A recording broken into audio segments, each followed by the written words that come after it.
ติดเอดเป็นเอดเขาเอาไปไว้ใส่พอมีคนถามครับว่าเจ้าหลายคนถามแล้วก็หลายคนก็อาจจะสงสัยว่าติดเสื้อหรือว่ามีเสื้อ HIV เอดแล้วเขาจะเอาไปไว้ใส่เนาะความจริงผู้ติดเสื้อหรือว่าผู้เป็นมีถือเสื้อ HIV เอดนี่ก็บ่ได้เอาไว้ใส่เขาเจ้าก็ใช้ชีวิตอยู่บ้านอยู่เฮือนปกติเนาะใช้ชีวิตกับปกติคือคนเฮาทุกคนนี่แหละพออยู่ในห้องหมอแต่ห้องหมอแขวงทุกแขวงจะมีสถานที่บริการสถานที่ปิ่นปัวผู้ติดเชื้อ HIV เอดส์ถ้าผู้ใดสงสัยหรือว่าผู้ใดไปมีความเสี่ยงมาก็ให้เข้าไปกวดอยู่ในห้องหมอแขวงเลยเนาะการกวดหาเชื้อ HIV เอดส์นี่บ่ได้เสียค่าบ่ได้เสียเงินฉะนั้นก็ไปกวดได้เลย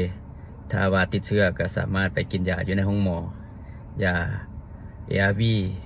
ยาปิ่นปัวผู้ติดเชื้อก็บ่ได้เสียเงินฉะนั้น